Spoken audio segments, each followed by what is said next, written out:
బీహార్‌లో అయితే పక్కా ప్లాన్‌తోనే ఉన్నది కాంగ్రెస్ పార్టీ. ఒకటి ఎమోషనల్ గేమ్ నడపడం. ఈ ఎమోషన్ ఏంటంటే, అసలు తాము గెలిచేయబోతున్నాం. వందలు, వేల కాదు లక్షల్లో మెజారిటీ రాబోతుంది.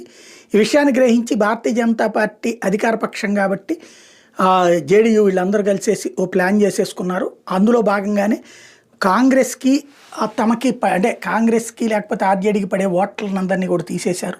67 లక్షల ఓట్లు వాళ్ళే అన్నటువంటి ప్రచారం తీసుకాడు.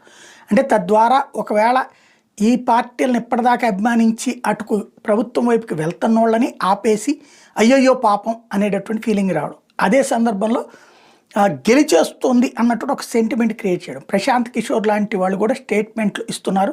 హిందువులు విడిపోండి, అంబేద్కర్ భావజాలం వాళ్ళు లేదంటే కనుక గాంధీ భావజాలం వాళ్ళందరూ బీజేపీకి వ్యతిరేకంగా ఓటేయండి అని. అంటే వీళ్ళందరూ ఒక్కటయ్యారనమాట. బీజేపీ జేడీయూకి శత్రువులంతా